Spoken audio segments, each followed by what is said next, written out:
वक्त की बड़ी खबर आपको बता रहे हैं। इटावा के बिहड़ में सैयद बाबा की दरगाह को लेकर बवाल थमने का नाम नहीं ले रहा है। जहां वन विभाग ने इसके ध्वस्तीकरण का नोटिस भेजा था, इस बीच केयर टेकर का बयान सामने आया। उनका कहना है कि यह दरगाह सैकड़ों साल पुरानी है और इसे ध्वस्त नहीं किया जाना चाहिए। जिसके बाद उन्होंने कोर्ट का दरवाजा खटखटाया और इसके बाद अब इसको लेकर बवाल लगातार मच रहा है। जिसके बाद अब कहा गया है कि 16 फरवरी को इसका आखिरी फैसला भी आ सकता है। इस मामले में ज्यादा अपडेट के साथ मेरे साथ जुड़ रहे हैं मेरे सहयोगी हर्ष भारद्वाज जी। सर, एक बार फिर सैयद बाबा की दरगाह को लेकर बवाल मच रहा है। देखिए, कोई नई बात नहीं है कि सैयद बाबा की दरगाह को लेकर ये बवाल हो रहा है। हालांकि इससे 1 महीने पहले भी बवाल काटने की कोशिश की गई थी जब हिंदू संगठन वहां पर पहुंचे थे। हालांकि अगर बात मुस्लिम समुदाय की करें तो जिस ये मज़ार को, जो सैयद बाबा की मज़ार है, जो आपने खबर हमारे दर्शकों को बताई है, मुस्लिम पक्ष से 5000 साल पुराना कहता है। लेकिन हिंदू पक्ष का कहना है कि ये हाल ही में बनाई गई है, यानी तकरीबन आप कह सकती हैं कि 20 या 30 साल पहले बनी होगी। हालांकि अपने दावे हैं और मामला भी कोर्ट के अंदर है और कोर्ट ये फैसला लेगा कि क्या वो अवैध है पूरी तरीके से और उसे वहां हटाया जाए। दरअसल देखिए, कोर्ट में क्या हुआ है, जो वाद विवाद हुआ है वो अपने दर्शकों को बताते हैं। कोर्ट के अंदर ये कहा गया है कि ये वन विभाग की जमीन पर नहीं है, बल्कि इसके दस्तावेज हमारे पास मौजूद हैं। लेकिन कोर्ट के अंदर उन्होंने दस्तावेजों को नहीं दिखाया है, खाली अपने आप को वो रिप्रेजेंट कर पाए वहां पर, और उनकी तरफ से कहा गया कि हमारे पास सबूत है। लेकिन जब वहां इलाके की तरफ से, इलाके में जो एसडीएम होते हैं, उनकी तरफ से खास तौर पर सबूतों को मांगा गया तो सबूत वो पेश नहीं कर पाए थे। यानी मुस्लिम पक्ष सबूत नहीं पेश कर पाया, ना ही कोई कागजात दिखा पाया। जिसके बाद ही ये नोटिस चस्पा किया गया था कि 15 दिन में इस मज़ार को बुलडोजर से ध्वस्त कर दिया जाएगा। लेकिन मुस्लिम पक्ष अदालत पहुंच गया और अदालत में उसने जाकर कहा कि ये 5000 साल पुरानी है, हम इसके सबूत आपको दिखा सकते हैं। क्योंकि देखिए, कोर्ट में जो सुनवाई होती है वो आगे तारीख दी जाती है, उसके बाद आप सबूत पेश करते हैं, उसके बाद कोई फैसला आता है। अभी शुरुआती दौर में जो जिला स्तर पर कोर्ट होता है उसमें गया है हिंदू पक्ष भी, मुस्लिम पक्ष भी, और मुस्लिम पक्ष की तरफ से खास तौर पर ये कहा गया है कि हमें थोड़ा समय दिया जाए ताकि हम अपने सबूतों को पेश कर पाएं। लेकिन सवाल ये है कि जब एसडीएम की तरफ से कहा गया, जब पुलिस की तरफ से कहा गया, पुलिस पहुंची कि आप इसके दस्तावेज दिखाइए, तब तो आप दस्तावेज दिखा नहीं पाए थे, तो आप कोर्ट में कौन सा दस्तावेज दिखाएंगे? जब आप मीडिया को भी कह रहे हैं कि नहीं, ये 5000 साल पुरानी है, हमारे पास दस्तावेज हैं, तो आप मीडिया में उस दस्तावेजों को दिखाइए कि देखिए हमारे पास तो पुख्ता सबूत हैं। तो कहीं ना कहीं सिर्फ बनी बनाई बातें नहीं चलेंगी। इटावा की अगर हम बात करते हैं तो वाकई ये काफ़ी पुरानी मज़ार तो कही जाती है, लेकिन ये वन विभाग की ज़मीन पर है। वन विभाग ये दावा ठोक रहा है कि ये वन विभाग की जमीन पर बनाई गई है और यहां से इस मज़ार को हटाना होगा, क्योंकि वन विभाग अपनी जमीन को संरक्षित करना चाहता है और वहां पर आगे कार्य करना चाहता है। पूरा जो वन क्षेत्र है उसको लेकर, क्योंकि देखिए, अगर वन क्षेत्र की बात करते हैं उसमें अगर कुछ ऐसी स्थितियां होती हैं कि मस्जिद है या फिर मज़ार है तो उसे तोड़ दिया जाता है, क्योंकि और इस तरीके से नहीं तोड़ दिया जाता है कि अचानक ही बुलडोजर चला दिया। अभी देखिए, नोटिस चस्पा किया गया और नोटिस चस्पा करने के 2 दिनों के बाद ही ये बवाल मच गया। इटावा में हालांकि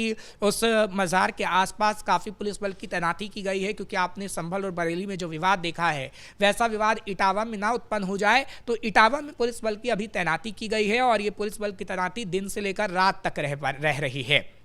क्योंकि हिंदू पक्ष और मुस्लिम पक्ष के जब अपने अपने दावे हैं तो कोई बड़ा टकराव ना हो जाए। क्योंकि हिंदू पक्ष ये कह रहा है कि अगर वन विभाग की ज़मीन है तो इसे टूटना ही चाहिए। हालांकि हिंदू पक्ष पूरी तरीके से वन विभाग का साथ दे रहा है और वहाँ पर इटावा में जो हिंदू समुदाय के लोग रहते हैं उनकी तरफ से ये कहा गया है कि इस मज़ार को हटाया जाए अगर ये वन विभाग के क्षेत्र पर है तो, वन विभाग की पूरी ज़मीन पर है तो। हालांकि ये कहा जा रहा है कि कोर्ट के अंदर वन विभाग भी पहुँचेगा, क्योंकि अभी तो सिर्फ मुस्लिम समुदाय की तरफ से ही पहुंचा गया है और तारीख ली गई है 16 फरवरी की, और उनकी तरफ से कहा गया है कि हमें आपको समय दीजिए, हम आपको सबूत दिखाएंगे। लेकिन इसमें वन विभाग क्या कहता है कोर्ट के अंदर? क्योंकि देखिए, अगर कोर्ट का फैसला आएगा कि अगर इस पर बुलडोजर नहीं चलना है तो बुलडोजर नहीं चलेगा। अगर कोर्ट ये कह देता है कि वन विभाग की जमीन है, आपको कहीं ना कहीं मज़ार को पूरी तरीके से हथौड़ा खुद चलाना होगा या फिर बाबा का बुलडोजर गरजेगा, तो कहीं ना कहीं बुलडोजर एक्शन आप देख पाएंगी। लेकिन हाँ, इतना तो जरूर है कि कुछ ना कुछ तो शक पैदा इसलिए हो रहा है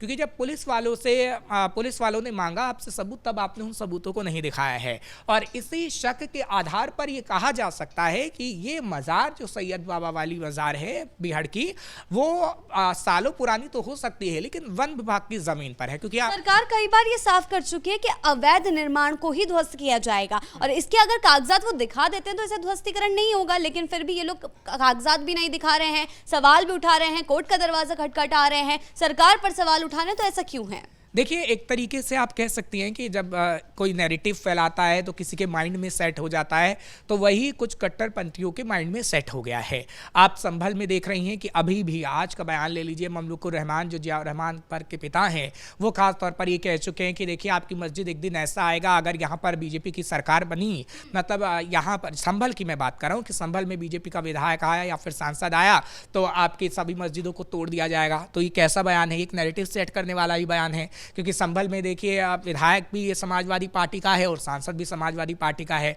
तो ये चाहते हैं कि वहाँ से आगे आने वाले समय में भी विधायक समाजवादी पार्टी से हो और सांसद भी समाजवादी पार्टी से हो। तो इसलिए वो ऐसा बयान दे रहे हैं, ऐसा नैरेटिव सेट कर रहे हैं कि आपकी तमाम मस्जिदों को तोड़ दिया जाएगा। और यही नैरेटिव कहीं ना कहीं अगर लोगों के माइंड में, खासतौर पर कट्टरपंथियों के माइंड में सेट होता जा रहा है कि हमारी मज़ारों को और मस्जिदों को तोड़ा जा रहा है, जबकि ऐसा नहीं है। आप कई इलाकों में देख सकती हैं कि उन मज़ारों और मस्जिदों को अभी भी सुरक्षित किया है योगी सरकार ने, जो वैध थी। वाराणसी में आप देखिए कि वाराणसी में जो दाल मंडी का पूरा मार्केट था, वहाँ पे 2 मस्जिदें आ रही थीं, लेकिन जब उसकी पैमाइश की गई और पूरा जो ब्यौरा लिया गया, उसमें पाया गया कि वो वैध है, पूरी तरीके से अवैध नहीं है, तो उसे योगी सरकार ने संरक्षित करने का काम कर दिया। वहाँ पर और चबूतरा टाइप में बना दिया गया और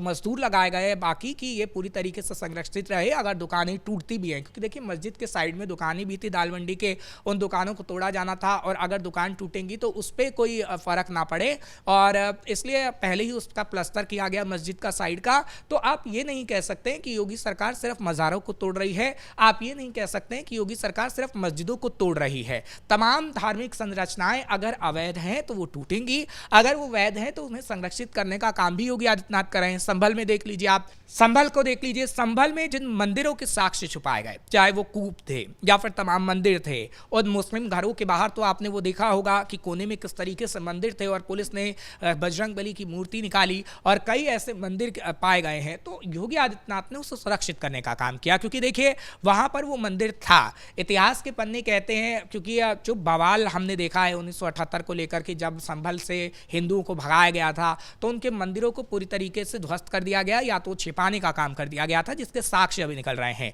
लेकिन जब आप इतिहास के पन्नों को पलटेंगी और उन हिंदुओं को सुनेंगी जो योगी आदित्यनाथ के पास अभी आते हैं कि संभल से हमें भगाया गया, तो उनके पास उनके कागजात हैं जो दिखता है कि हाँ उनके पास सबूत हैं, वो वहाँ पर लोग थे, वहाँ मंदिर में पूजा किया करते थे, वहीं पर रहते थे, किस तरीके से कुछ मुस्लिम कट्टरपंथियों ने वहाँ पर कब्जा कर लिया था। तो सीधे तौर पर आप ये कह सकते हैं कि एक नैरेटिव ममलुकुर रहमान जैसे लोग फैलाने की कोशिश करते हैं, कुछ कट्टरपंथी फैलाने की कोशिश करते हैं, ताकि योगी आदित्यनाथ के खिलाफ एक नैरेटिव सेट हो जाए कि आपकी मस्जिदों को तोड़ा जा रहा है, आपके मज़ारों को तोड़ा जा रहा है, जबकि उत्तर प्रदेश में ऐसा कुछ भी नहीं है। और जब होता है तो हम खुद सवाल खड़े करते हैं, क्योंकि आपने देखा कि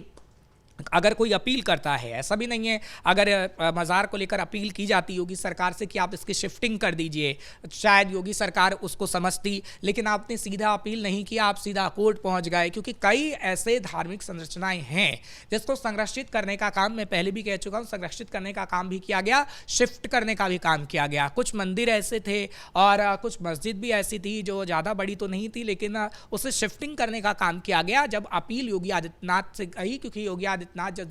जन संवाद कार्यक्रम करते हैं, वहां पर लोग पहुंचते हैं, तो वहां पर अपील की गई थी। कुछ बुलडोजर एक्शन को लेकर सीधा ये तो नहीं किया जाता है कि बुलडोजर पहुंच के वहां पे ध्वस्तीकरण की प्रक्रिया शुरू कर दी जाती है। पहले नोटिस चस्पा किया जाता है, लाल निशान लगाया जाता है, वार्निंग दी जाती है, चेतावनी दी जाती है, अगर दस्तावेज हैं तो उनको जमा कीजिए। लेकिन फिर भी इसको लेकर इस तरीके का नैरेटिव क्यों सेट किया जा रहा है? बिल्कुल, देखिए इस नैरेटिव में एक तो कुछ कट्टरपंथियों का साथ है, कुछ विपक्षी पार्टियों का हाथ है, क्योंकि यहाँ पर भी जब इटावा में सैयद बाबा मज़ार को लेकर कोर्ट में मामला गया है और इस पर बुलडोजर का नोटिस चस्पा किया गया है, तो समाजवादी पार्टी का बयान भी सामने आ गया है और समाजवादी पार्टी खुले तौर पर यह कह चुकी है कि हम इस मज़ार को नहीं टूटने देंगे, हम उन मौलानाओं के साथ हैं जो इनका समर्थन कर रहे हैं। अब आप ऐसे कह रहे हैं तो जाहिर सी बात है कि विपक्षी पार्टियों का कुछ तो आपको समर्थन होगा। अगर कुछ अवैध तरीके से है वो टूट रहा है तो समाजवादी पार्टी उसका समर्थन करती तो लगता कि हाँ समाजवादी पार्टी कुछ सही चीज़ों का समर्थन करेगी, लेकिन हमेशा वो गलत चीज़ों का समर्थन इसलिए करती है